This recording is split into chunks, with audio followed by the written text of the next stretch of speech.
this is DST, and I am this foot tall, and you can't watch that.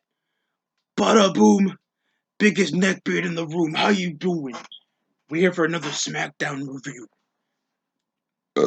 Of course, this comes over to some semblance of excitement because Sasha Banks has been back for 2 weeks, and no extent of any interest comes over to her headlining a show.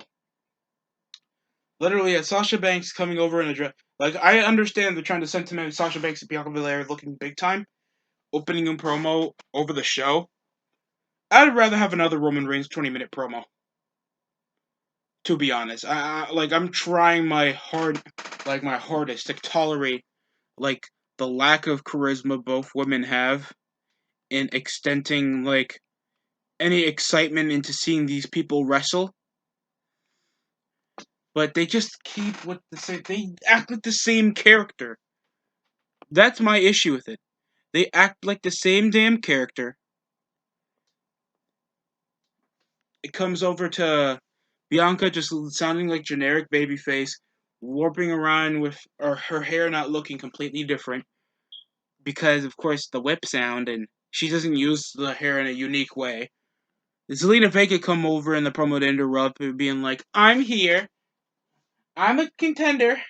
I'm a challenger," and just gets an automatic title shot opportunity out of nowhere. Why not just have her defend the championship against Sasha Banks in a number one contenders match? But no, that does not happen. And then it got advertised later in the night, so that was practically it. I don't care about that match. Then we had Dominic Mysterio against Jey Uso this time. And this time, it was this time Jey picks up the win against Dominic. And it's like roll up. Every time they wrestle. I understand they're trying to peek over that these guys are trying to cheat their way into matches, trying to like get an eye for an eye, but it's like the same format. I complained about this in the last review. When you always let the one half of each other wrestle, we already know how they're gonna build over the tag team match. They're not emphasizing any other tag teams as a threat or wrestling against them like they have a different schedule. You just let it's like universe mode formatting every time you have tag team title feuds. It never comes around looking organic every time you see these guys interact. If you're building them to wrestle each other, one half of them has to wrestle. That's a bit more special. Then Mysterio got intercepted. Ray got intercepted by Jimmy, and then we got an Uso splash. So we actually got a decent, clean finish for once, not ending over by roll up. And then we had a number one contender. It's a number one contender title match. Why couldn't you just have a triple threat match involving Kevin Owens, Apollo Crews, and Nakamura to see who will face Apollo for the Intercontinental Championship at SummerSlam? Or the next week on SmackDown. And Rick Boogs is still looking like them. Like, I don't get this. You format the number one contender matches with you facing the champion before. So what happens if the champion wins clean? Loses clean. Or, that's not getting over anybody. How? I don't get it.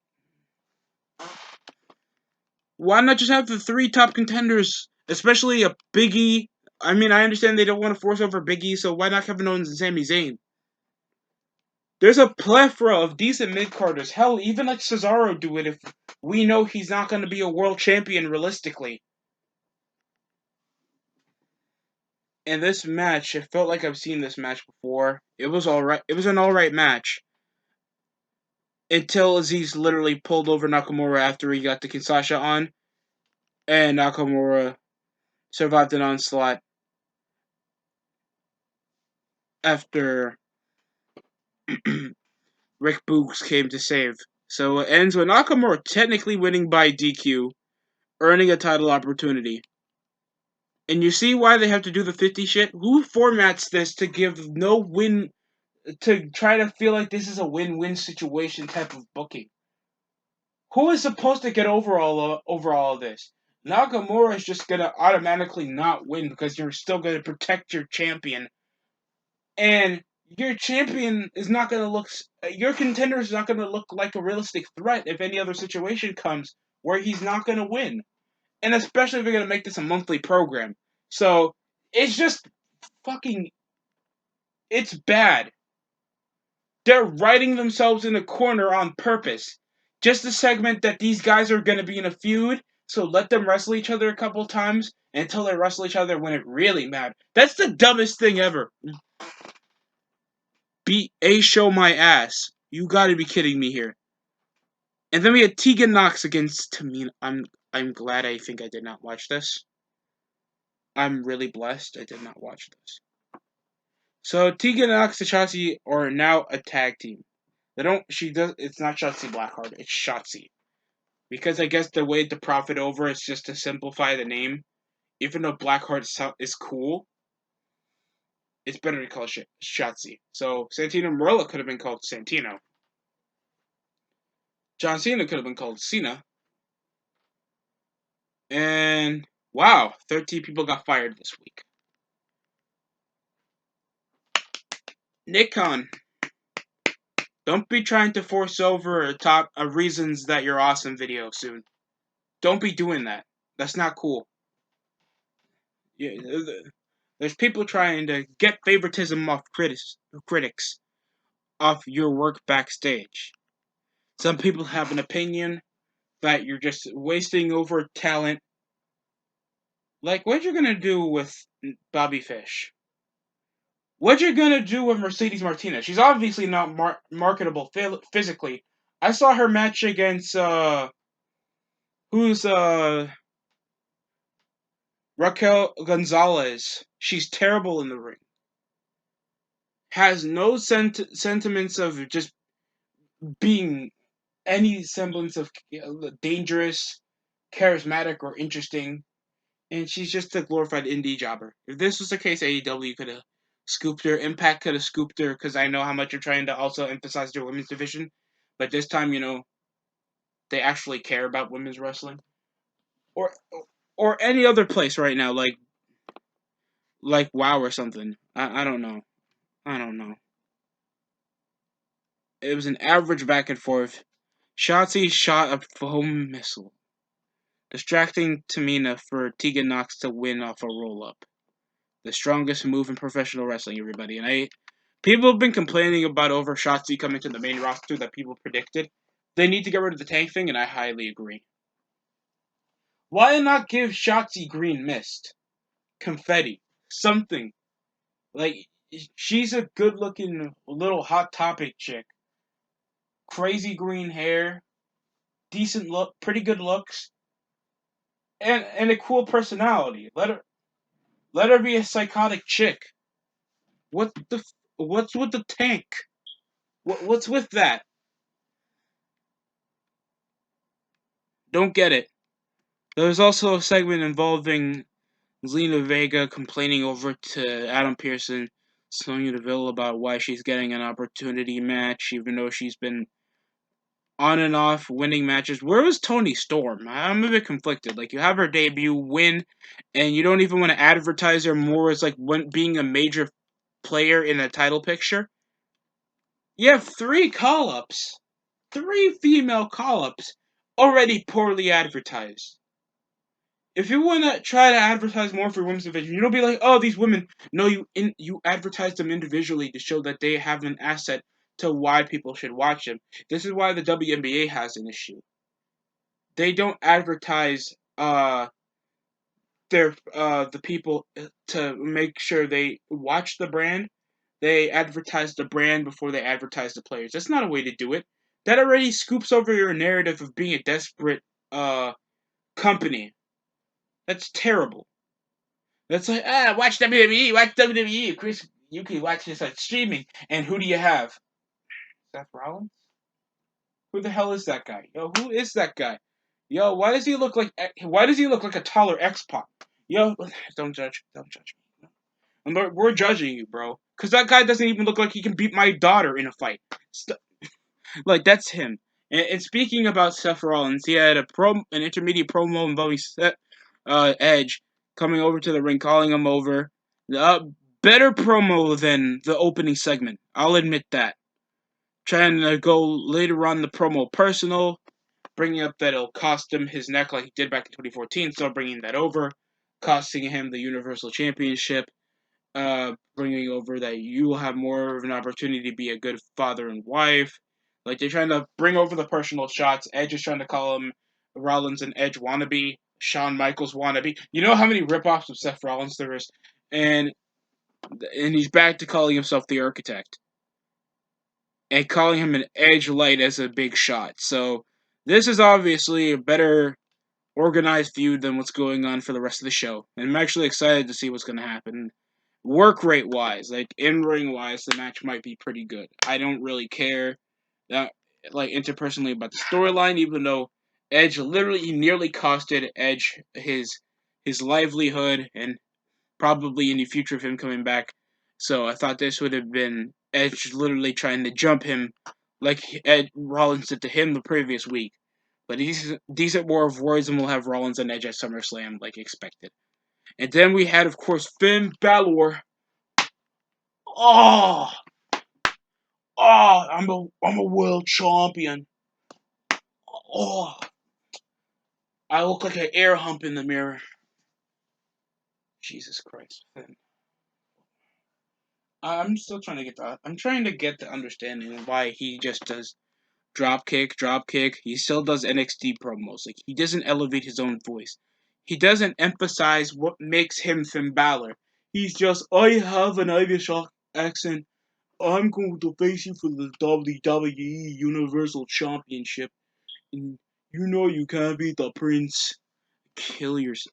Dude, that's like the extent. That's like the extension of how you're never getting over because you have such a generic personality.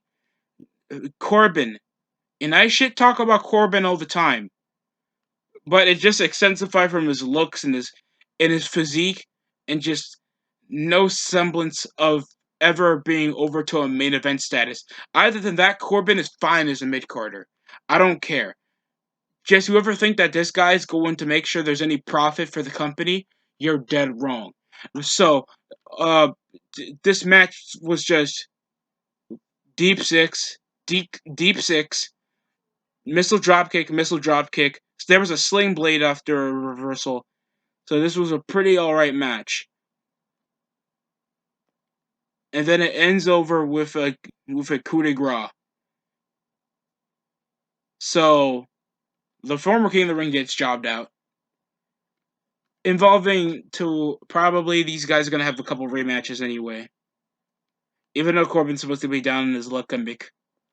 And then Balor, over the time slot we had left. I forgot, didn't we have Selena Vega against Bianca Belair? Yeah, I forgot that happened. We had that. So that match, I'm shocked that wasn't reported because I'm looking at a list of matches that happened over the show. They did not show that Bianca Belair actually wrestled Zelina Vega. So it was a jobber match. Sasha Banks came over for a small distraction into a Hurricane Rana, and then it came over to the KOD later in the match. And then we had Sasha Banks standing over on the commentary table, and like just so dull. They have no all these female feuds. None of them show over the top characteristics. All of them are just I'm the best at being a women's wrestler. Look at me and we're gonna have a few they don't have to go over a milestone to make sure that they get headlines like the men. They just exist and that's why I have to watch them. That's a terrible way how to advertise wrestling matches. That's why I'd rather watch 15 bra and panty matches, not because I'm a pervert. I'm a pervert that actually wants to be entertained. And I think I worded that terribly. I thought, yo, hold up. So so of course Finn Balor called over John Cena and Roman Reigns. That he's the first. He's a two-time NXT champion. and he'll be getting a shot for the Universal Championship. No one says this is a contenders match. Roman Reigns stalked over, telling him to know his place, put in the name of the tribal chief in his mouth. Usos jump in. Finn Balor tried to get a small comeback. Uso splash, spear, and the tribal chief never found. He should call the squad the tribal unit or something. Samoan Kingpin. I don't know what the hell they can call it.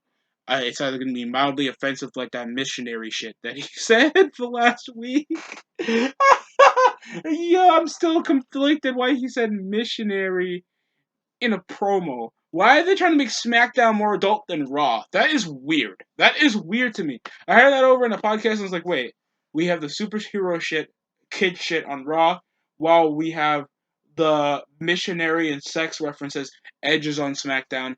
We don't get crap except a crippled Goldberg and Nikki Ash Cheeks coming around doing the crap superhero gimmick that no one watches. So that's practically it.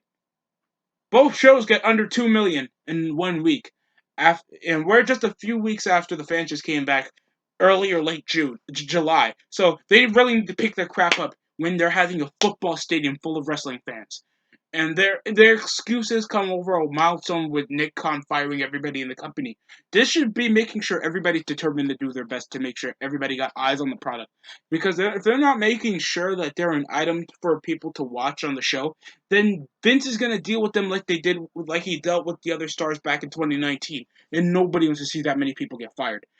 I'm not one of them. Sure, they're not my favorite wrestlers in the world, but I don't like seeing people lose their jobs. But that's it coming from me. Thanks for watching. The show was pretty below average in my opinion. Only one match caught over my attention. The rest I felt was repetitive schleip. And yeah, that's practically it. Other than Roman Reigns looks like a complete boss. Yeah, that's the only upbring. That's the only positive whenever people talk about SmackDown. Yet they call it DA show. Other than it has the best in ring in the world, and they have a better women's champion than on Raw, and it's the same repetitive tripe. They have the same authority figures, and just the format just feels nearly identical, except it's shorter. That's it coming from me. Ugh.